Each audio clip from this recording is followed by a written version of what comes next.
Mestinya Pak Prabowo itu ekspektasi masyarakat karena beliau Menteri Pertahanan akan fasih dong. Nggak tahu Pak Prabowo belakang ini bicaranya agak gagap, kadang-kadang terpancing emosi. Ada sentimen lah. Pak Anies menyampaikan bahwa ini bukan urusan pribadi loh. Seorang Anies pasti meletakkan seperti itu. Ya. Dan itu juga bisa jadi senjata atau alat politik dalam kemenangan kontestasi kan. Sah saja.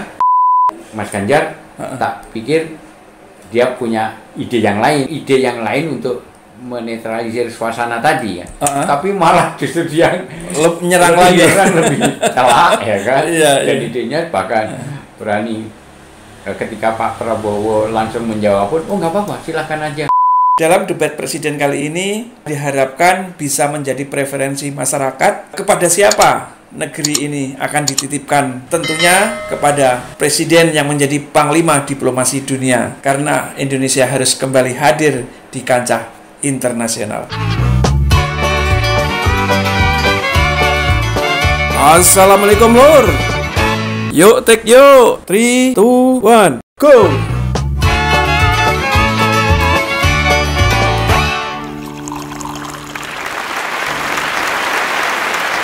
Assalamualaikum warahmatullahi wabarakatuh. Jumpa lagi bersama Komentar Mas John dalam Bicara Suka-Suka, Suka-Suka Bicara. Kali ini kita kehadiran tamu istimewa kembali, seorang dosen dan penggiat seni. Kita sambut Mas Pugo. Mas Pugo, terima kasih atas kehadirannya. Terima kasih juga Mas John, kita diberi kesempatan lagi untuk ngobrol. Apa kabar Mas? Alhamdulillah baik. Langsung aja ya Mas ya. Kita tadi udah nonton debat Capres putaran ketiga. Gitu. Oh ya. Ya, saya menulis khusus untuk tak tanyakan ke Mas Pugo bagaimana pendapat Mas Pugo terkait debat tadi. Mas, tadi aneh juga dan lucu gitu. Salah satu paslon bertanya terkait tentang alutsista, pembelian alutsista. Alutsista. Jadi paslon 1 bertanya, paslon 2 nggak mau jawab dengan alasan kalau saya jawab waktunya tidak cukup. Lagi pula itu kan rahasia negara. Kenapa harus kita perdebatkan di sini, kita obrolkan di sini. Seperti itu. Itu alasan atau karena tidak mau menjawab? Menurut Mas Bagus gimana itu? Jadi yang namanya debat seperti Mas John tadi bilang di awal, debat itu adalah satu pertukaran pemikiran, mengadakan adu argumentasi, pertukaran gagasan, tetapi dalam arti ya gagasan mana yang unggul kan? Kontestan bertanya kepada kontestan yang lain kan itu memang dalam rangka untuk menjajaki kemampuan supaya di mana antara saya dan Anda misalkan kan yang unggul di dalam memahami persoalan, memahami substansi dalam hal ini konteks pertahanan. Adapun tadi pertanyaannya kalau saya simak kalau nggak salah tentang alutsista ini menyangkut transparansi anggaran dalam pembelian pesawat bekas atau apapun lah itu kan. Artinya kan yang ditanyakan transparansi anggaran dan mekanisme dalam pengelolaan pengadaan alutsista dan seterusnya yang terkait dengan pertahanan nasional. Nah, seorang kontestan menanyakan tentu atas dasar alasan tertentu atau fakta-fakta, data dan informasi yang dijumpai, ya kan? Tentang validitasnya memang mungkin masih bisa diterusi lebih lanjut, tapi paling tidak dia bertanya itu sudah dibekali oleh suatu reason why kenapa saya harus bertanya, dan adilnya orang bertanya itu kan dijawab, ya kan? Jadi ya harus dijawab.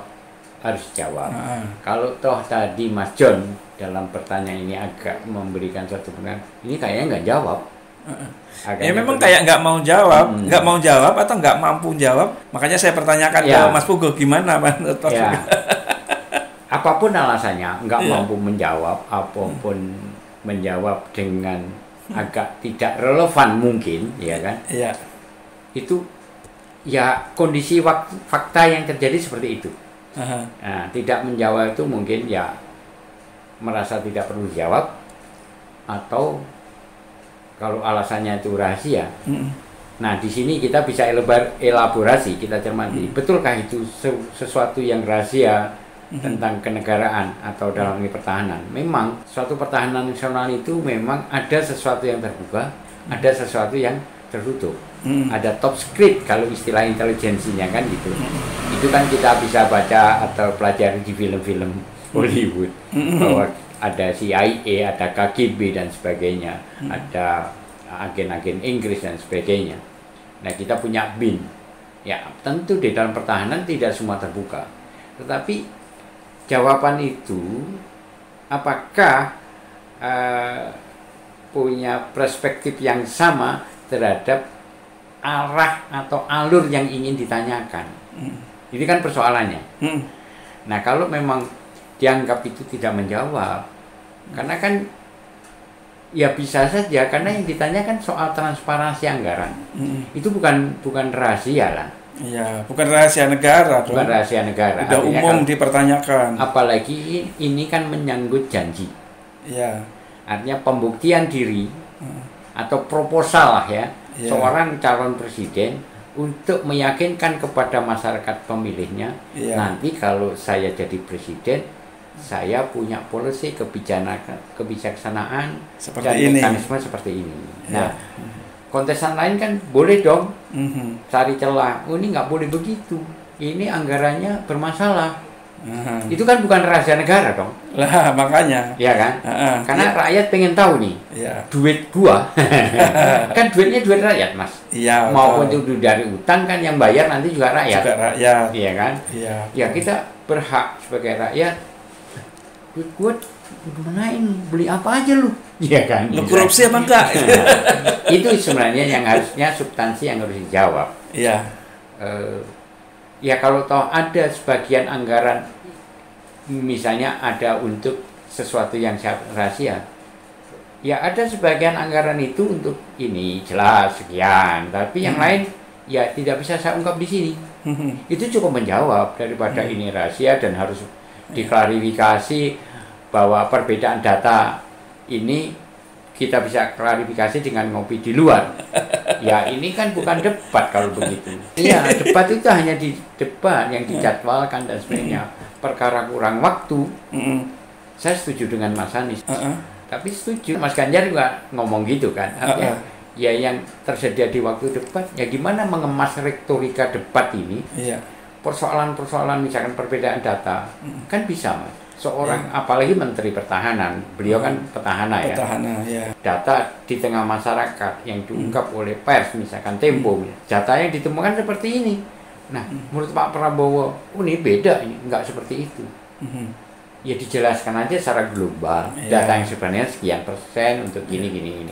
Enggak perlu terus agak menjadi sensitif gitu. Menjadi sensitif, terus mengorek.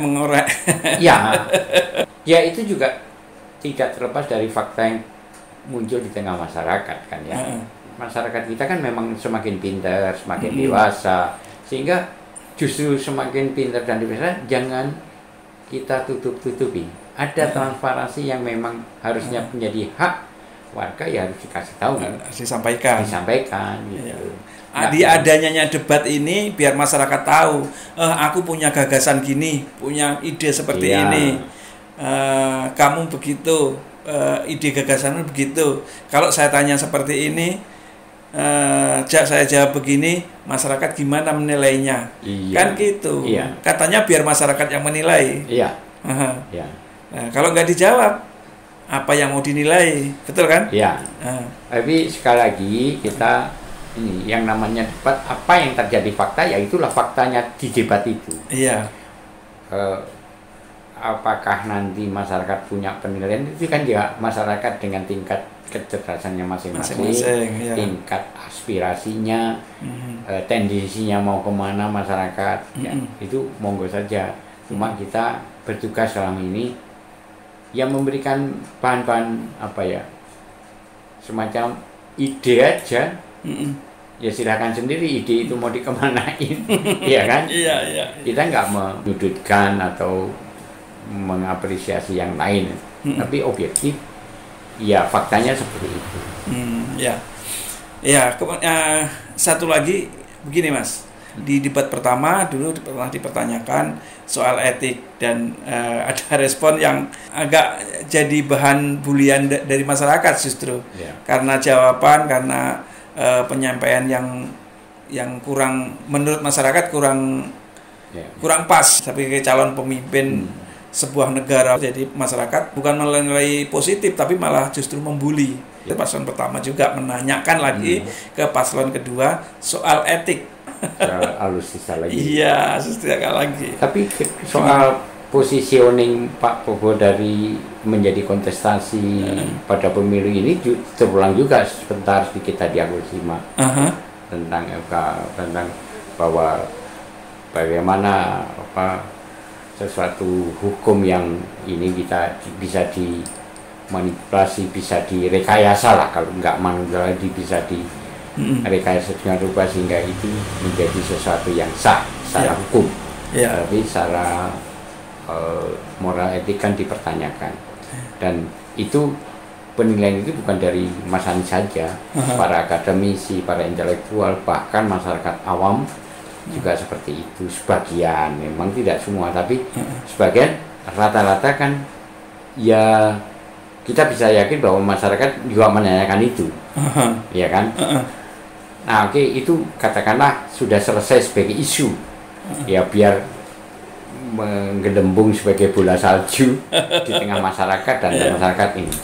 Tetapi ini tadi agak diangkat, terus dipertegas dengan persoalan etik di polisi pertahanan Kementerian Pertahanan. Ya kalau tadi misalkan disinggung tentang keterlibatan partikelir atau swasta, ya kan, terhadap mekanisme transaksi atau pembelian senjata, jual beli alutsista. Ya kalau seseorang kontestan tingkat presiden sekat negara, saya kira juga tidak gegabah mengambil data yang tidak valid. Kita juga harus objektif begitu. Berani dipertanyakan, pasti datanya juga lumayan valid. Pun mungkin itu ada, kalau dalam penelitian ada margin error, mungkin ada juga salah data yang didapat. Tapi kok saya ini ya sekian persen ada benernya. Nah, seorang petahana biasanya incumbent itu memang posisinya sensitif, mudah dikorek kesalahannya, dikoreksi karena dia sudah secara empiris sudah melakukan dan bisa dinilai. Artinya kalau saya sudah menyapu halamannya Mas John atau ruangan ini saya sapu, saya bersihkan meja, kan Mas John bisa menilai kekurangan saya di mana, ya kan? Sebagai seorang ini yang punya hak untuk menegur atau ini ya semua orang berhak menegur, tidak hanya calon presiden atau calon kontestan. Ini masyarakat juga menegur kalau ada sedikit kesalahan, ya kan? Ya cukup kalau ditanyakan cukup diklarifikasi kan? Diklarifikasi. Dengan jawaban walaupun dengan waktu yang singkat, tapi dengan jawaban yang benar. Nah ini yang persoalan etik memang sejak awal tiba-tiba jadi sentimen personal atau sentimen partisan. Tapi Pak Anies menyampaikan bahwa ini bukan urusan pribadi loh. Seorang Anies pasti meletakkan seperti itu. Dan itu juga bisa jadi senjata atau alat politik dalam kemenangan kontestasi kan. Sah saja. Ya kan? Anda musuh saya di dalam kontestasi ini, ya saya akan cercah sampai di mana kemampuan Anda menjawab hal-hal yang sangat krusial, yang memang misalkan ini dianggap bermasalah benar kan atau tidak kan? Kalau punya data itu tidak benar kan tinggal dijawab. Dijawab dengan ya sesuai durasi waktunya, kan esensinya apa, poinnya apa, substansi yang paling mendasar apa, dijawab itu kan cukup, tidak perlu dengan sesuatu yang jadi sensitif gitu. Iya. Heran saya itu justru Pak Prabowo itu bilang nggak layak ditanyakan gitu loh. Anda nggak layak bertanya apa nggak layak ditanyakan tadi gitu. Sebagai seorang negarawan itu bukan. Dari nama kontestasi menanyakan hal-hal yang sifatnya ini kan. Ya kalau perlu Pak Prabowo atau siapapun Mas Ganjar bertanya ke Mas Anies kan, ya cari celah apa yang kira-kira Mas Anies agak kelimpungan menjawab. Kalau ini sebuah kontestasi kan gitu loh. Kontestasi gagasan kan, kontestasi pikiran kan seperti itu. Semua kontestan tidak perlu khawatir dengan berlangsungnya dinamika debat. Apapun boleh dilontarkan. Makanya dalam artian kalau Pak Ganjar kan di situ masih ada Pak Mahfud yang notabene Pak Mahfud sebagai anak buahnya Pak Jokowi yang saat ini mengendorse paslon nomor 2 Pak Prabowo seperti itu masih inilah. Kalau Pak Anies kan memang benar-benar jadi memang frontal banget gitu loh sebagai ya saya sendiri tadi sempat agak cemas ya ini kok intensitasnya meninggi, artinya sebagai sebuah arena debat memang memancing sentimen dan emosi yang sah-sah aja kan, tapi walaupun sebenarnya sah. Cuman ya tadi ujian karakter kan juga di situ Mas, di dalam debat. Bagaimana kualitas karakter seorang pemimpin dalam menjaga masalah. Itu yang nanya orang yang pintar. Coba orang di desa tiba-tiba nanya kan lebih menyakitkan mungkin. Pertanyaannya. Artinya saya setuju ketika pendapat ya siapapun boleh bertanya. Ya kan? Siapapun boleh bertanya karena ini hak warga negara, hak yang dipimpin. Yang mempunyai negara itu sebenarnya bukan pemimpin, Mas. Pemimpin kan orang yang diberi amanah supaya membawa, mengkoordinasi, ya kan? Mengatur, ya kan? Tapi mengatur bukan berarti dia punya kekuasaan untuk menentukan seluruh dinamika berbangsa dan bernegara secara otoriter kan, secara subjektif, secara ego kan nggak boleh, ya kan? Tetap yang menjadi tuan di dalam bernegara ini kan masyarakat, rakyat. Ya jadi aspirasi rakyat juga diterima aja dengan legowo. Memang susah. Jangan emosi. Susah. Tapi lagi-lagi itu kan salah satu karakter. Di mana sebuah karakter seorang figur, apalagi taraf nasional. Nasional itu kalau figur nasional itu kan nanti tingkatnya kan global juga Pak, internasional. Mas John jadi presiden kan tidak hanya dilihat dari orang Indonesia, yang melihat orang seluruh dunia kan, kapasitasnya seperti apa, karakternya seperti apa, kualitasnya seperti apa, dan karakter itulah salah satu kriteria orang menentukan siapa yang jadi pemimpinnya kan gitu. Jadi menurut penilaian Mas Puguh, dari ketiga paslon itu ya Pak Anies, Pak Prabowo, Pak Ganjar, menurut Mas Puguh bagaimana? Tendensius nih. Bukan tendensius. Emang artinya gitu. Apakah ya emang saya juri? Untuk kali ini boleh dong jadi juri, sekalian mengguiding si masyarakat. Jadi si A begini, si B begini, si C begini gitu, biar masyarakat juga mendapatkan pencerahan gitu loh. Karena untuk sementara waktu ini di Indonesia itu yang secara pendidikan menengah ke atas memang udah oke lah dengan penyampaian para calon presiden kita ini. Tapi yang masih pendidikannya menengah ke bawah itu masih bahaya, Mas. Bahayanya itu karena taunya itu dalam debat ini udur-uduran bener apa enggak yang disampaikan, tanya jawab itu benar apa enggak jawabannya. Yang penting kan di endingnya itu tidak terjawab. Kan seperti itu, bahayanya kan di situ. Jadi makanya ini saya pertegas lagi ke Mas Puguh. Menurut Mas Puguh, di antara 3 paslon itu penilaiannya Mas Puguh seperti apa? Kalau misalnya ini menjadi suatu yang kata Mas John dalam istilah gampangnya pencerahan atau memberikan inspirasi positif energi positif, nggak apa-apa. Iya, demi masyarakat dong. Iya kan.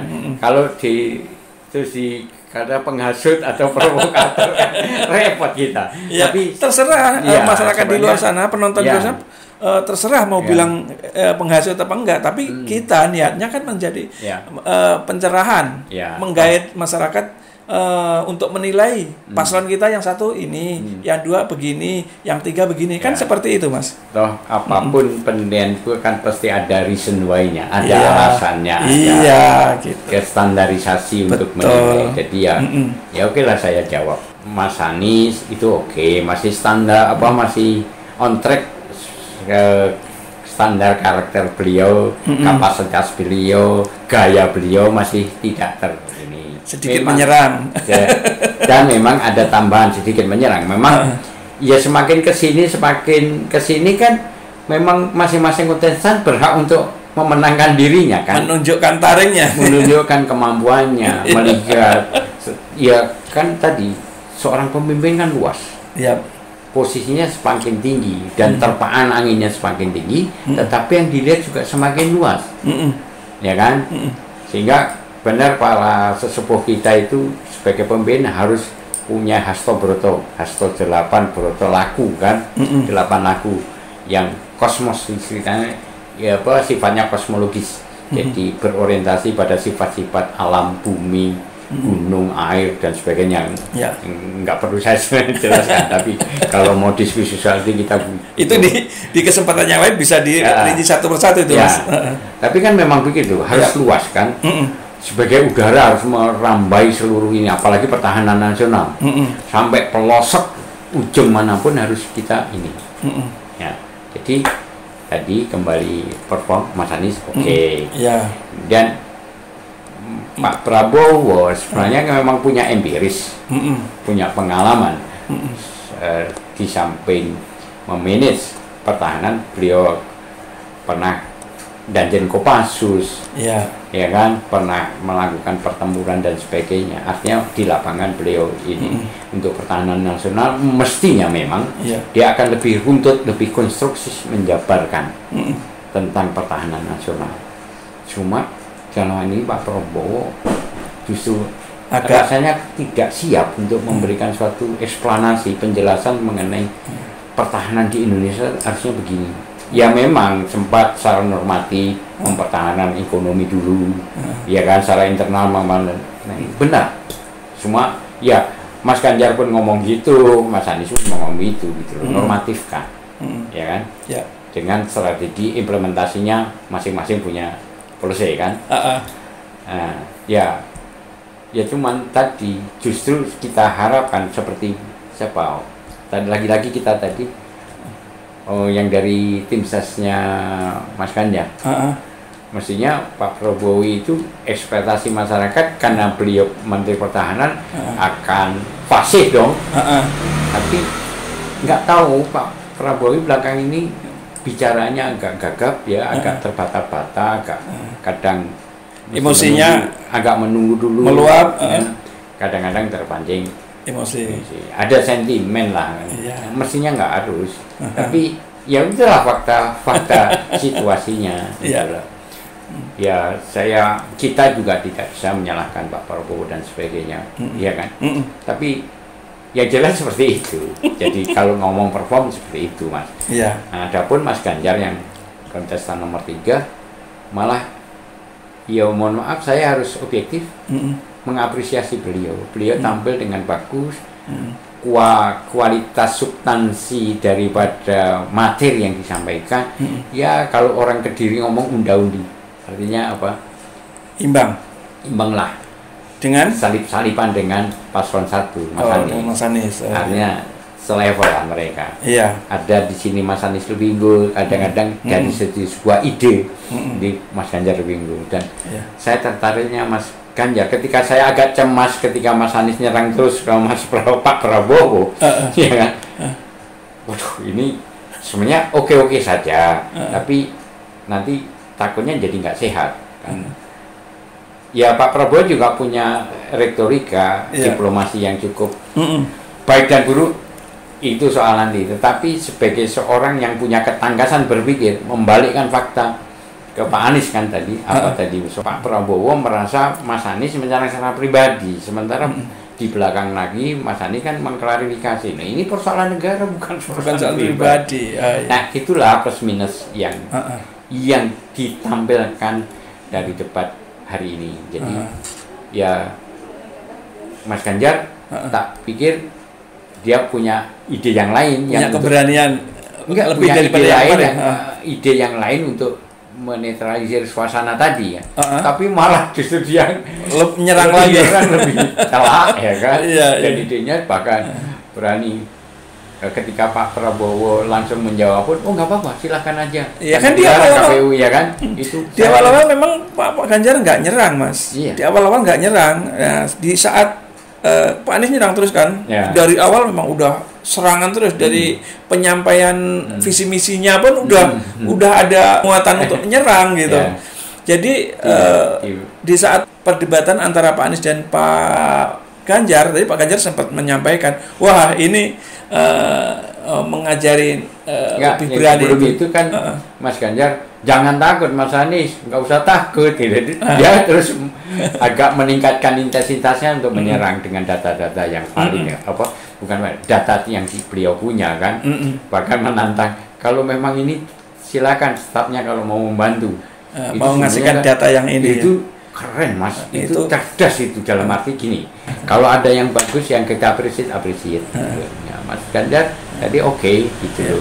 Jangan sampai masyarakat menilai bahwa ditanya A, jawabnya kok B, karena waktunya udah nggak ada, otomatis kan yang menanya kan nggak bisa klarifikasi lagi. Jadi menengah ke bawah itu, tuh kan menang kan, itu yang bener kan, kayak gitu kan? Iya kan, kalau siapapun ya, ini terlepas dari persoalan Pak Prabowo, siapapun kalau dalam elit politik terus di dalam diskusi itu kemudian kepepet jadi sentimen personal, ya itu juga nggak bagus juga.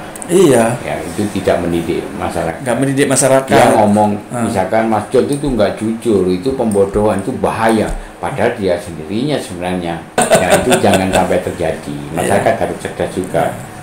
Artinya benar-benar harus mengelaborasi. Jadi soal perform seperti itu Mas. Jadi menurut Mas Puguh, panggung debat tadi milik siapa? Milik mereka bertiga Mas. Kok bertiga? Bertiga ya, mereka tetap di cercanya Pak Prabowo dan kelelahan Pak Prabowo, beliau masih sempat bisa menjawab dan ada diplomasi, meskipun diplomasi itu tepat atau tidak, misalkan justru menutupi apa yang dia serang pada dirinya dibalikan, misalkan kan, ya itu namanya diplomasi di dalam suatu ya sekali lagi kita aja yang harus melihat dengan ini. Ada kuda hitamnya nggak?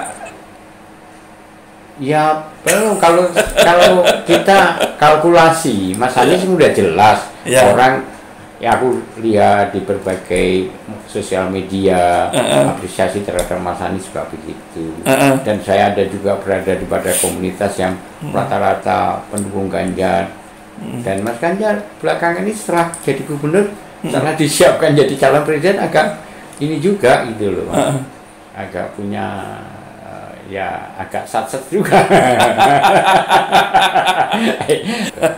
Pertanyaan terakhir Mas, masih terkait hal pertahanan ke depannya, ada nggak yang perlu disampaikan kepada halayak ramai dari Mas Puguh? Wah, nanti saya dianggap pengamat militer. Ya enggak juga. Ada Bu Poni kan saya mesti enggak, karena kan kita tahu beliau. Tapi gini Mas, ya ini tadi sekali lagi yang saya sampaikan bahwa pertahanan itu bukan milik penyelenggara negara secara elit ya kan.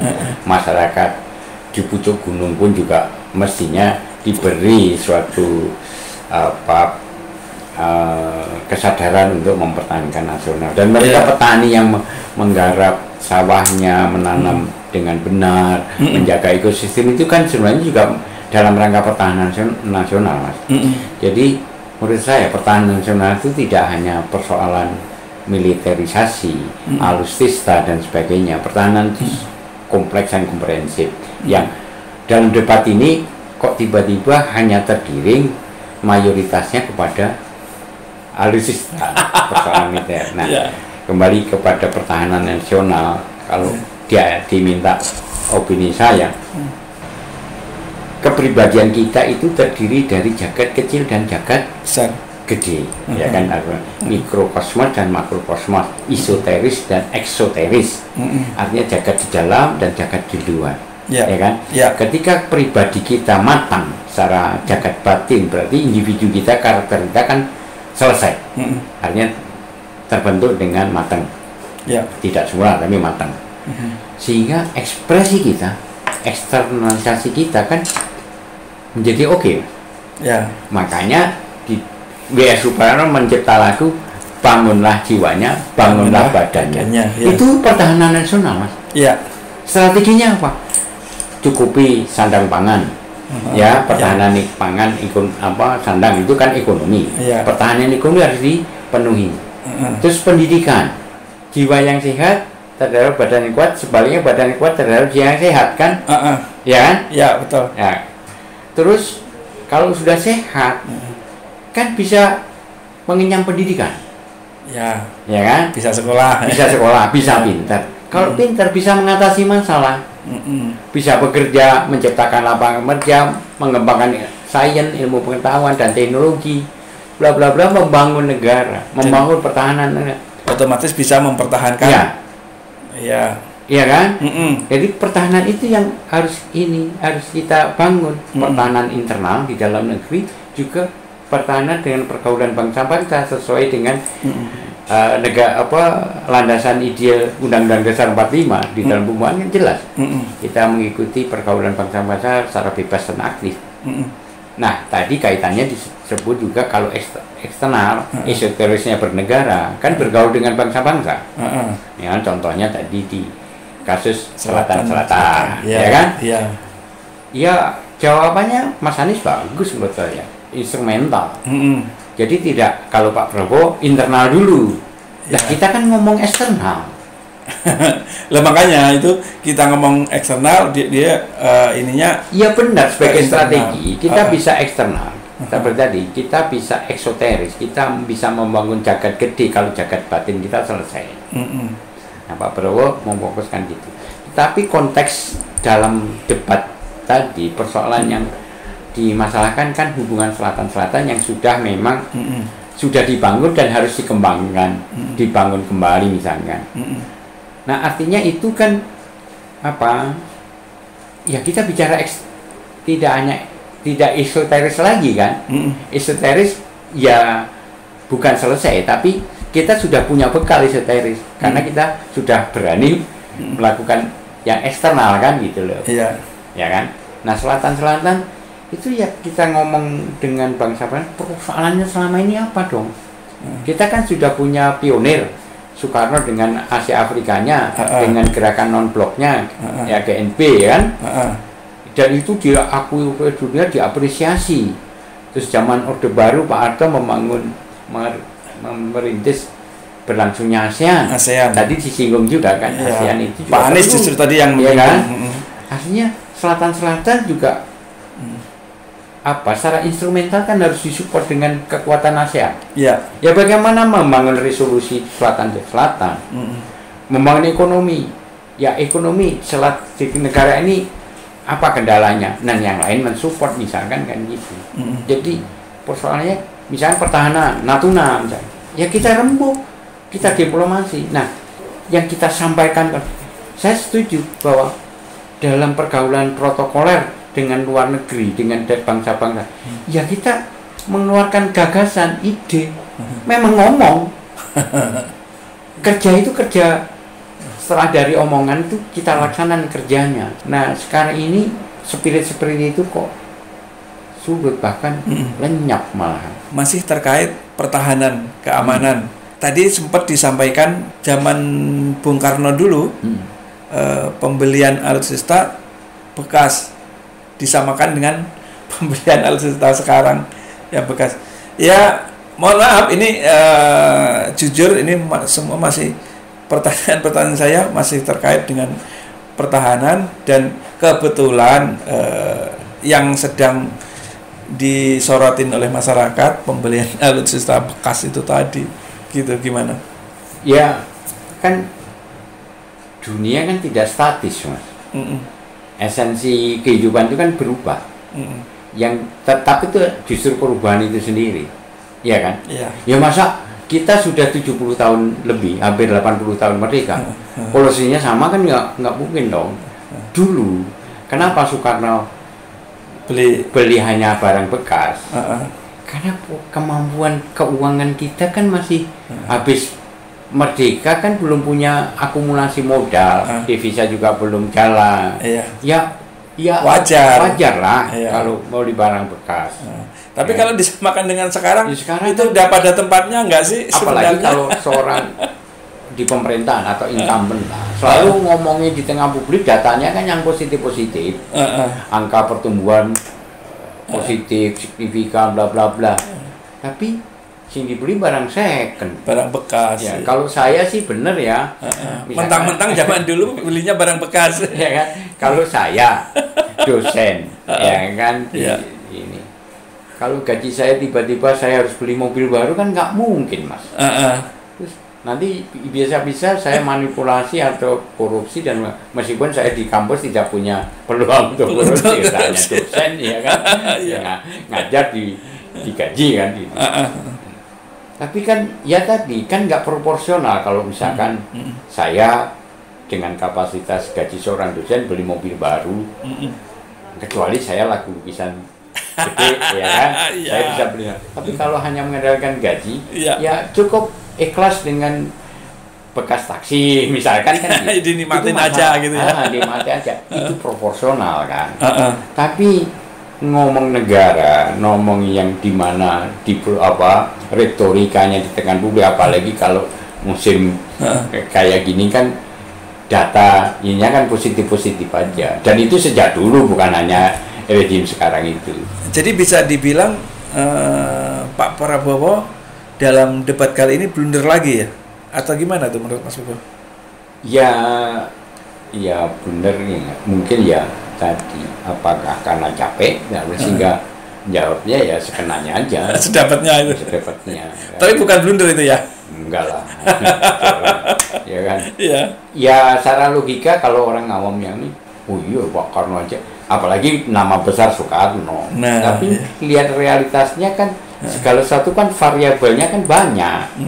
Kenapa kok second? Ya tadi saya bilang, ya kemampuan kita baru second. Sekarang beli second uangnya dari boleh ngutang. Dan ngapain kalau ngutang belinya second? Udah kadung ngutang bayarnya sama, ya kan? Makanya. Ya itu apresiasi yang mungkin saja tidak hanya kita, Mas, yang punya pemikiran penilaian seperti itu. Ya kan? Semua orang kalau berpikir ini ya jangan disamakan zaman Bung Karno. Dari Mas Pugo mungkin ada yang perlu disampaikan untuk komentar Mas Jan?